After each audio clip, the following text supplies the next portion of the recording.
I am here with Mr. Adam Johnson, who is the president of Johnson Property Investments Incorporated. Hey, Adam. thanks for having me, Jasper. I really am excited and I greatly appreciate it. Yeah, I'm excited to have you on the podcast, man. I've noticed that you've been putting out some cool videos. You start your own YouTube channel, and you've been putting out some good stuff. So I definitely wanted to invite you, and thanks for taking the time.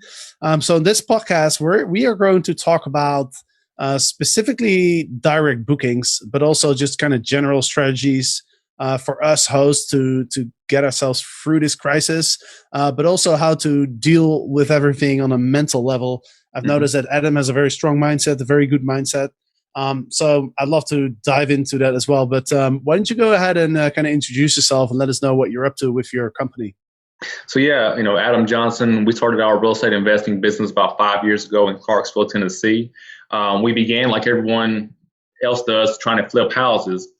We quickly learned that there was more longevity and more wealth building through residential rentals. We began acquiring properties subject to, which is the way we are able to acquire homes without putting any money into the homes to acquire the property, converting them into long-term rentals, and then just letting the wealth build.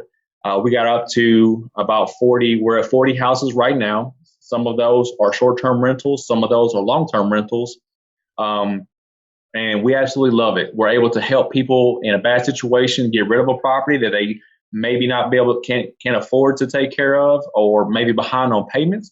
We're able to convert into a rental to help other families get into homes that maybe other bigger management companies wouldn't work with.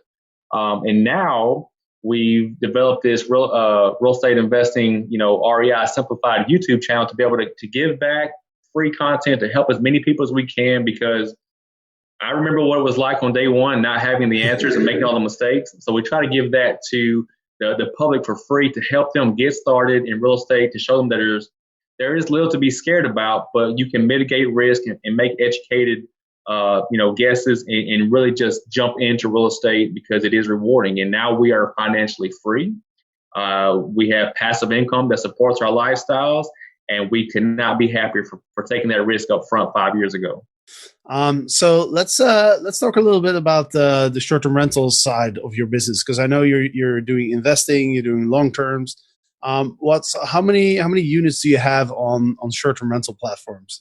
So right now we just did our 21st unit. We put that on right after everything kind of went downhill with the pandemic.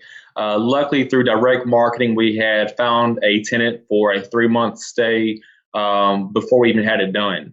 So we're still, plugging along. We're still marketing and getting clients, and we're still, as of this past weekend, we were 100% occupied Friday, Saturday, and Sunday. So it's not as easy as it was. We are definitely working our tails off, but we're not quitting by any means.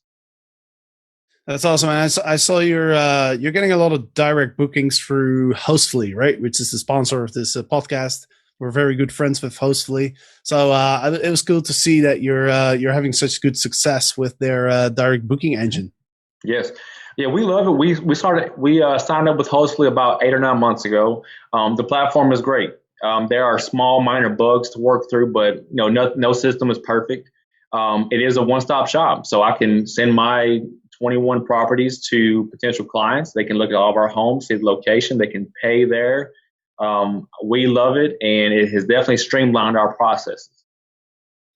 That's awesome. That's awesome. So let's go back a few weeks, right? Because you're mentioning 21 units. Just kind of walk us through what happened about 4 weeks ago or 6 weeks ago when the cancellation starts coming in. Like, how did you manage that? Yeah, so for us, our world turned upside down on Friday, the 13th of March. We immediately, like the rest of Airbnb hosts, started getting cancellations, and we had about, give or take, 80% of our next 6 weeks of income to be dropped off, completely wiped off of our calendar. So immediately, I tell people I had about a 5 minutes worth of panicking, and how are we going to do this? We have bills, so on and so forth. And then I went back to my training as the Army guy and Special Forces of owning the situation, and it's my fault we're here. And my wife and I sat down. We developed a course of action, a plan. We started making phone calls immediately to previous guests, to future guests if they wanted to extend or check in early, and all these things just started happening. And within about a 3 or 4 day period, we were almost back to the same amount of occupancy level that we were prior to the Airbnb, quote unquote, I guess, shutdown, if you will. So it was just literally taking ownership of why we were there. We gave too much of our, I guess, power away to Airbnb because they control the process, they control the client, they control everything. And it was my fault for allowing that to happen. So we took it upon ourselves to realize that this is our business. It is on us to get bookings. It is on us to market. It is on us to get those houses filled. And we have not looked back. We still are on Airbnb, don't get me wrong, and we still receive bookings from Airbnb, not to the volume as we were.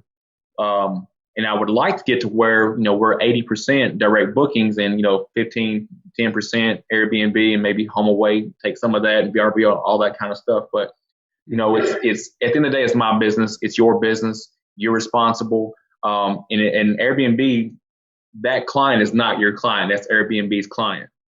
And so, again, I want to work directly. I want to give my house to the client coming in, and I want to own the process, own the payment, own the deposit, instead of relying on a third party that has all the control using my property. So it's just a different way of looking at where you are, what we're doing, and who's responsible, overall with the failures or success. Yeah, man, I love that you took that ownership. I think that's something that's really important in any business. There's a book called Extreme Ownership. Yes. Have you heard of it? I talk about it all the time, and I push it on anybody that will listen. Wow, that's awesome. And give us some of your ideas around that book and how important ownership is.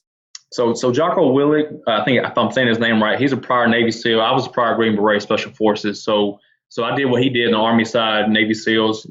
We have a brotherly like rivalry. But that's how I was raised, and being a Green Beret is, what happens is my fault, good or bad. And that is a powerful statement. The day that you accept all responsibility for your failures and success, that's when your life is going to change. We're so quick to be thankful for our successes and like, yes, I did that. I won the game. I bought that house. But it's never I missed a shot or I messed up that deal. We don't take the same enjoyment or responsibility for our failures as we do our successes. That's a great mindset, man. That's a great mindset, and I think that mindset is especially important when things are tough, right? Because when it's smooth sailing, you can kind of float along with the wind.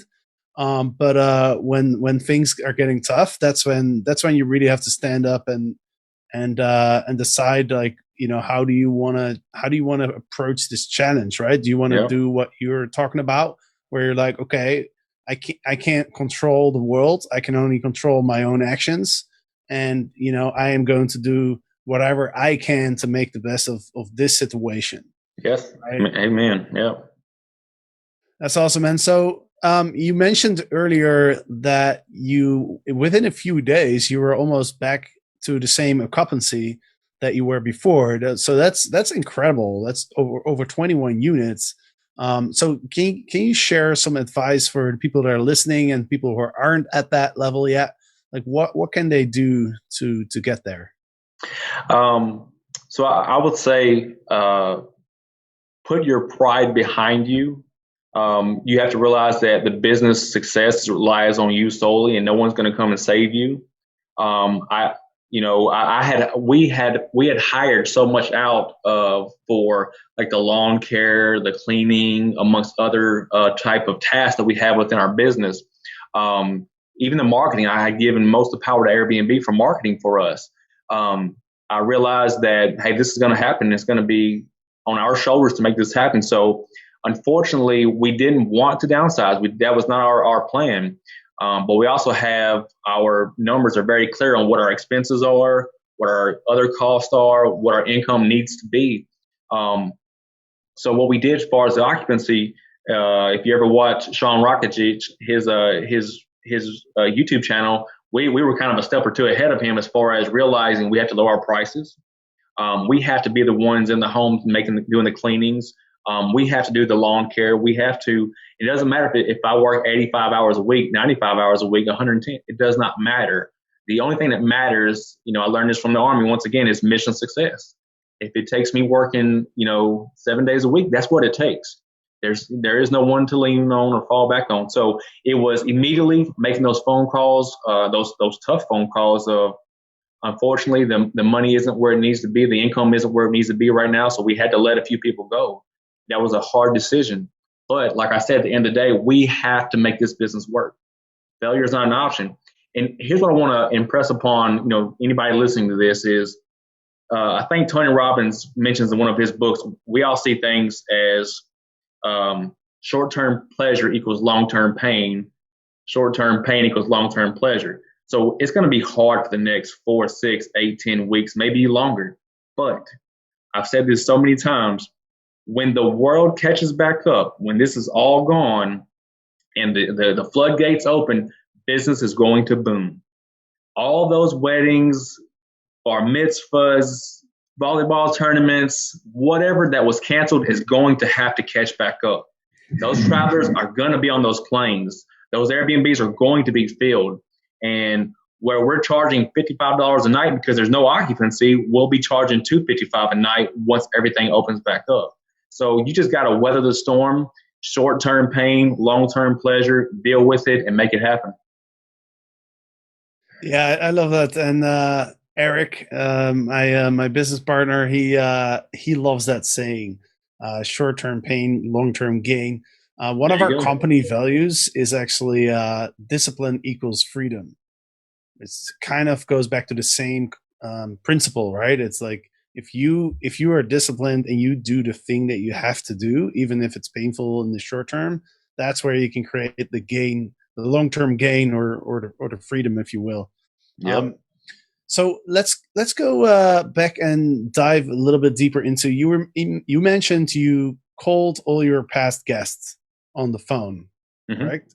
Can you kind of walk us through how you did that? Because I know you can see the phone numbers of your past guests in Airbnb. I mean, do you just straight out call them, or do you text them first, or how does that work? So what we do within our business, I have a little blurb or blueprint or whatever you want to call it of a text message we send out immediately after the Airbnb guest checks out.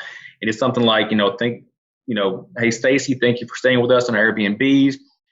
Next time we can save you 20% by booking directly. Here's our link. We give them the link. And also we get $20 referral fees if you give our information to a family or friend.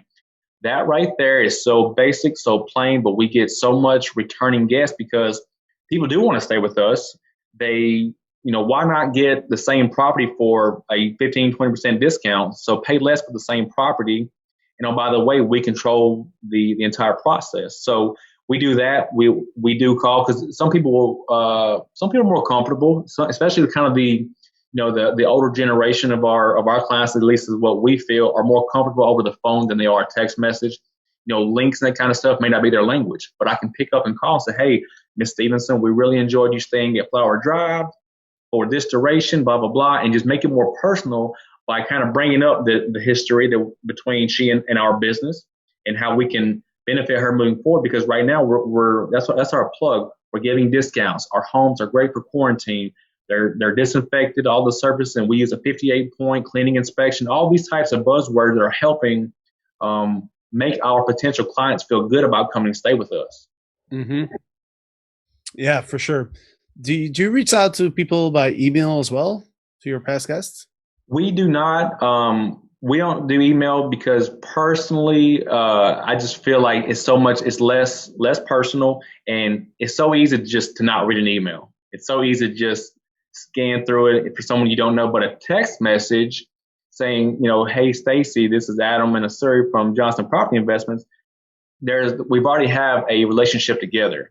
Because we do a lot of branding inside of our properties as well. So while you're staying with us, you're seeing our name, you're seeing our logo, you're seeing that we do direct bookings. So it's, oh yeah, I do recall that, that you guys offer direct bookings.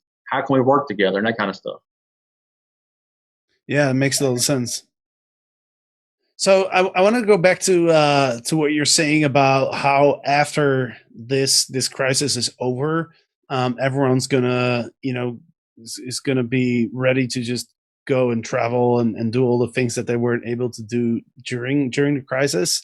That kind of made me think of when I used to live in Chicago, and as you know, the winter is so cold down there, Yeah. and it's extremely windy as well. So essentially during the winter you don't go outside if you don't need to. But then what happens in March or April, as soon as the sun starts shining and it's a little bit warmer, the city just explodes. There's like Hmm. barbecues every day. There's volleyball going on the beach. It's just like suddenly everyone crawls out of their spaces and just the whole city explodes. Is that something that you're kind of envisioning after the crisis is done here? Yeah, we as humans naturally want to be around our loved ones. We like being around people. We like visiting. We like events. We love sharing. Those milestone, graduations, those weddings. That's who we are as humans. Um, and you're seeing it right now. If you look at any of the comments and that kind of stuff on social media, people just want to be around people. They want to go to Mm. restaurants and they want to sit down with their loved ones. We're in a military town here near Fort Campbell, Kentucky, and people are still traveling to us, not at the volume they were, obviously, but people are still messaging us saying, "Are you guys open? My daughter is pregnant with twins, and we really want to be there for the birth." We just naturally want to be around others to share those moments, and I that's my theory is that it's going to be a boom once this is lifted. It may not be an open the floodgates day one, everyone just rushes out. It may take 2 or 3 weeks for people to be more comfortable because this has been such a huge scare. But I do believe no more than a month after all these restrictions are lifted that we're going to be back to booming. That's just my theory. I have no data to push that, but I believe we're going to be back there. Sure, sure. Let's talk a little bit more about direct bookings versus using Airbnb and other platforms. Are there any other platforms that you use, by the way, like VRBO, Booking? So yes, we do list on HomeAway, which pushes out to I think 17 other platforms. But we just, as far as our direct input, it's Airbnb, HomeAway, and then the Hostly direct booking platform that we use. Got it. And you say you started using that about 8 months ago, right? So before that, you weren't accepting any direct bookings. So primarily no, because we weren't sure of how to do it. We weren't sure of legalities. We got a contract drawn up from our attorney. We already had QuickBooks to invoice. I already had DocuSign, so I could send potential clients a contract for them to sign, so we could be legitimate, and I could just request their photo ID.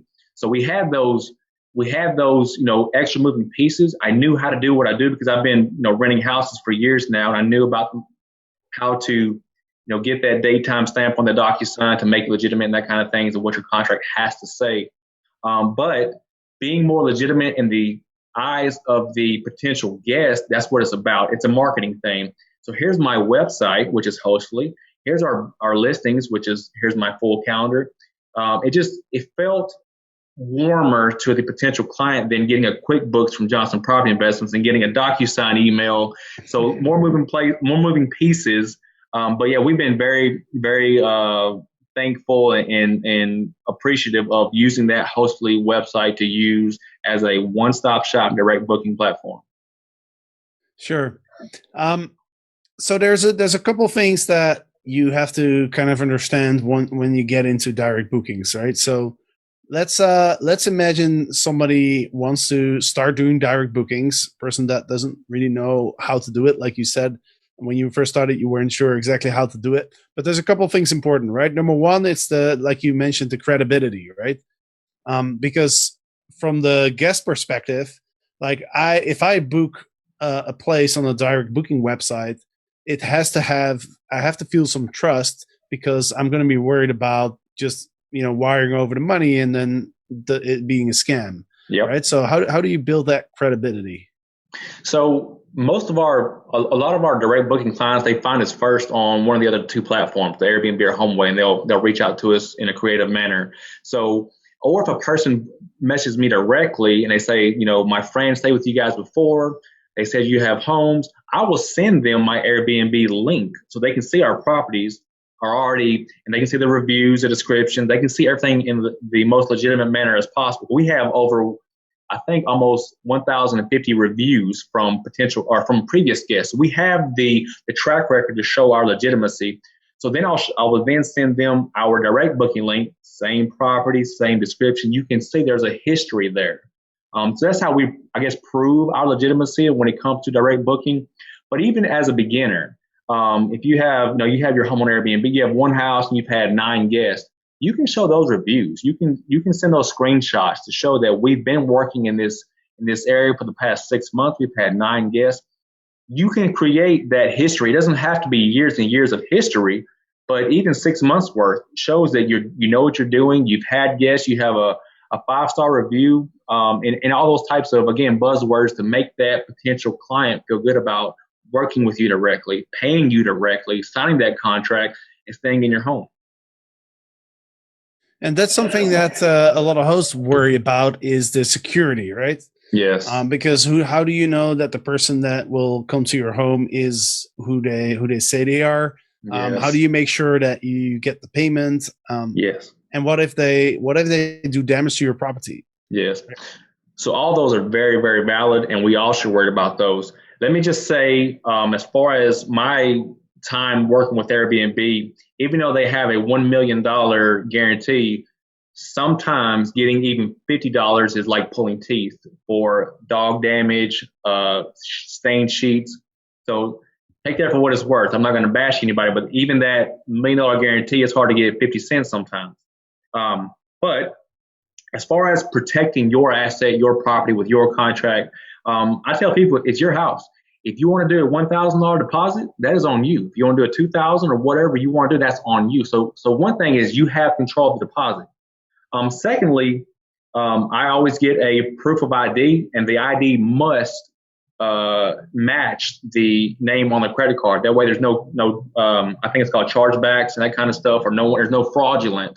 There's less likely for someone to claim a fraudulent charge if I have your ID card, I have you signing a contract, and it's the same name on the credit card. So just those steps are there to kind of help, again, make it legitimate. There is no fraudulence here, and this usually happens 2 or 3 weeks prior to you checking in. So it'd be different if you checked in the night of, and there was a direct booking and other things. We typically don't do that. Our direct bookings are a week or 2 out, which again gives me time to get that proof of identification. And again, it's your house. If you want an ID card for everybody in the house, that's your prerogative. It's completely up to you. But we use the August keypad. So if a person books with me and then they won't provide the identification that I require, I won't give them a door code. So I have those measurements in order, those obstacles that give me the control of the process. We have the Ring door cam, so I can see if you put 3 people on the reservation, I only allow 3 people in the property. You show up with 4, you're not getting into my house. There may be extra charges. We may have to renegotiate or retalk about some of the terms in the contract, because when we sign our contract, we sign saying 3 people, for example.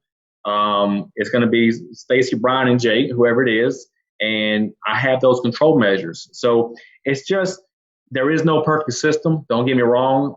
The way we do direct booking is not perfect. Airbnb by far is not perfect when it comes to trying to get any money back for any kind of damages, any kind of late checkouts, any kind of smoking, all those kinds of things we have hosts have dealt with more than one time, more than 100 times. But I control the deposit. And if you're smoking and my rules say $100 fee for smoking, I'm keeping it. It is what it is. So right now we charge a $300 deposit, refundable, of course, after your checkout. I get the photo ID and that kind of good stuff. And if there's anything we don't feel comfortable with, we don't book with them. Again, I control the process. So let me just rehash. It's not perfect. There is no system that's perfect, but it gives us more control than we have working through a third-party host. So if I go on your website, on your direct booking website, right, and can I make an instant booking? Yes, and you can like Airbnb. even on your direct booking site, you can put no instant bookings. You can put a must request, or you can just give them instant bookings. It's at least with Hostfully, it has those capabilities to either automate or request through you. Got it. So if I create a direct booking with you through Hostfully, for example, right? And then you gonna send me an email and say like, hey, please send me a copy of your ID, and then I have to sign a contract using DocuSign, right? Is the tool that you use? Was it? So with the Hostfully, you hang your contract on Hostfully. There's no need for QuickBooks or DocuSign. It's all one-stop shop. So what happens is you put your terms on the contract, on the signature page of Hostfully, because they have to sign saying they agree to the terms. So my terms are X. The very first thing it says on my contract is all locals will contact me prior to booking. The second thing it says everyone in the property will send a photo ID after booking. So again, if you direct book with me instantly and it's 2 weeks out and you haven't sent your ID, you have not met the terms of this agreement.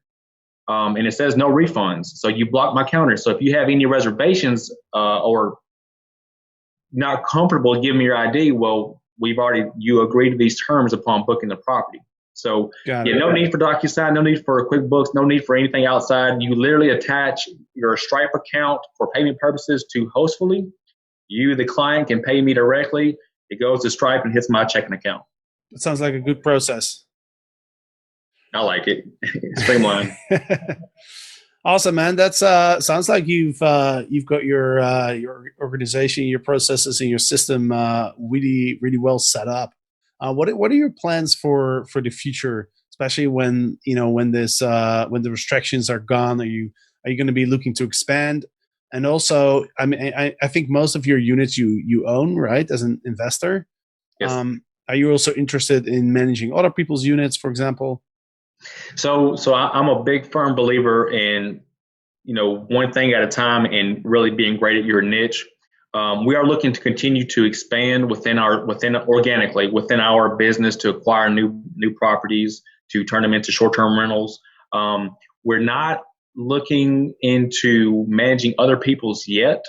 I feel I'm very comfortable and confident in what we do with our properties. And again, it's a control thing, and it's knowing what's going on and everything like that. We're not there yet, but we'd love to have 40 Airbnb short-term rentals. We'd love to. We know how to hire cleaning crews. We know how to manage handyman. We know what documentation is required. That's a big thing that no one talks about when they talk about real estate investing. We all talk about how to acquire their property, how to sell their property, how to overcome objections. And no one talks about documentation. So that's something we'll talk about later. But that is, we're very confident in what we do. And our future, once this blows over, continue to grow, continue to expand. And we're looking to even potentially expand abroad in different countries. We have connections and similar to what we do, stay true to who we are and take the same business model to a different place. That's awesome, man. What are your thoughts on how Airbnb has handled this whole situation? We all know that they had the extenuating circumstances policies. A lot of hosts were not very happy about Airbnb allowing a lot of guests to cancel penalty free, and then they came out with the $250 million dollars that they were going to give back to hosts, and the $10 million super host relief fund. And then, Brian Teskey did a couple lives where he was kind of, explain what they were doing and all of that. And now they recently raised $1 billion. And it seems like they made a move into long-term rentals and online experiences. Like, what are your thoughts on all of that? In my personal opinion, it could not have been handled worse. And just speaking from what we have experienced, and I've also been on the forums, I've been listening to other hosts and what's been happening almost daily still. To my knowledge, initially, I think, like I said, Friday, March the 13th is when our world kind of shifted. And I'm assuming it's about the same time everyone started getting the cancellations. Well, one, we all have our own cancellation policy, ours being strict. And that is what it is. That's what Airbnb agreed to uphold our terms before Airbnb could use our properties to service their guests. That was obviously unilaterally changed or overridden without us even knowing. So that was strike one. That was not what we discussed, not what we signed up for. Secondly, is the duration that they're still allowing people to cancel. If anything, in my opinion, it should have been a 50-50 split, because not only, our calendars were blocked, we were relying on that money, but also every guest has the opportunity or option to get traveler's insurance. Every single person before they travel, whether it's for one night or 6 months or $300 or $50,000, you can get traveler's insurance. So me, the host, I should not have been penalized because you, the client, did get traveler's insurance when we were banking on that money because for future operations. So that right there is another big strike of giving the guest all the power without conferring with your quote unquote partner, me and you, the host. And then lastly, this continues, their extenuating circumstance continues to get, more and more time. So we're having guests right now that, March 13th, Airbnb sent emails out to people saying, you can cancel right now, free, with no penalty. We're a month past that, and people can still cancel today, right now. They have booked on March 2nd or 3rd with no penalty, but they've held that spot on my calendar. So if anything, do a 50-50 split, give them a 3-day period to assess what is going on in their travel plans to cancel or not cancel, instead of holding a spot, because we had a cancellation yesterday for a lady that booked 2 months ago for a reservation next week. Why? She knew the entire time that she wasn't coming. So that's my personal 2 cents on it. I think it was handled very incorrectly. Again, we're supposed to be business partners, the host along with Airbnb. And I don't feel like at no point did Airbnb even consider the best interest of the host, because let's be real. The way Airbnb sees it is as no guest means no money, but no host means no houses. So I think that's where they failed miserably of looking at who's in their best interest to keep the business running, because you're going to see, including us, many, many others that are going to divert into direct bookings, home away, VRBO, because we've had many home away cancellations or attempt cancellation, but they gave us the power still to either negotiate, to cancel, or just deny. So what we did with our home away guests, because they did contact us, was say that we're not giving refunds at this point, but we are giving a credit. So if you paid $400 already, we will credit you $400 to a future stay at your discretion. But you're not going to cancel, block my calendar, and then run away scot-free. So that's my 2 cents. I don't feel like we're partners. I feel like Airbnb used my house for their benefit and didn't help me whatsoever. And we have 21 houses. These are not single units. We're not doing rental arbitrage. Those are my mortgages that we have got to pay, and we relied on Airbnb. I know people say that Airbnb says you shouldn't rely on them for income. I completely understand that. However, if we have an agreement that these are our terms, host and Airbnb, no matter how much I rely on them or not, that should be our agreement. That's how I feel. Yeah. All right. Cool, man. Yeah. Thanks for sharing that perspective. I definitely hear you. I think that there's a lot of people that feel the same way. I think this definitely done some damage to Airbnb's reputation and their brand. So we'll see how it unfolds. Do you wanna let people know where they can find your YouTube channel and where they can find your listings in case people want to visit Tennessee? Yeah, so our YouTube channel is Arias Simplified. YouTube is Arias Simplified. What we do is we break down, and I say this on the channel,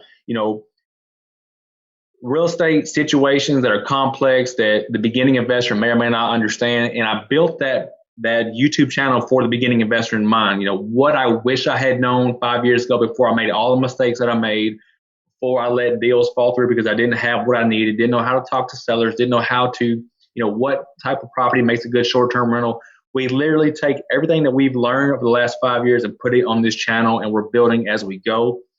We have a website that we started 2 days ago. We're called reisimplified.co, where we're hanging video tutorials, documentation, Everything that again I wish I had known, because as I said before, we don't talk about the documents. We find ourselves almost in front of the seller before we start talking about what are the terms and what contract we need to use to get the house under contract, or the rental arbitrage contract, or the addendum, because certain things weren't, things have changed after we got under contract. So we're hanging all of our documents on this website. We're selling it for a fraction of what we've paid for everything, to be able to help as many people as we can.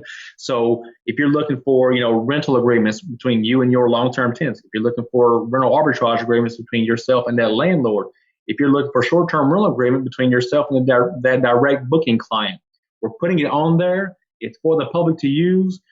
We put our information there, so you can always contact us. We are here to help. It's as simple as that. We are running a business. We can't give everything for free, but I give as much as I can on YouTube to help as many people as we possibly can. I can be reached at Adam at joproinvestments.com, JOPRO investments with an S.com. And we give our heart. We give as much as we can to help as many people as we can. Especially right now in these times, I don't want to see anybody fail. I don't want to see one Airbnb host fail because of their terms being overridden, or all this going on. So that's us out there in the public, helping as many people as we can. And if we can do more, we take inquiries. We do as much as we can to help as many people as we can. Awesome, man. Really appreciate that. Really appreciate you trying to do your bit to help people. Yeah. So thanks for taking the time, man. This was really useful. I've definitely learned a couple things from you. So keep crushing it, man. Hey, Jasper, it's a pleasure. Have me on anytime. It's always good to talk to other entrepreneurs, investors that do what we do. It's not for everybody. So I love and appreciate everybody that takes the risk and goes for their dream. I really do. Yeah, for sure. All right. Well, for everybody who's listening, you can watch these podcasts live these days. Every Monday at 10 a.m., I interview somebody like Adam, for example. So you can watch it live in the Airbnb Profit Club. You can also watch it on YouTube. Not live though, but maybe in the future I'll try and figure out how to stream it live to Facebook and YouTube at the same time. I know it's possible, but yeah, you can of course listen to it through the regular channels as well. So I hope you enjoyed this episode, and until next time.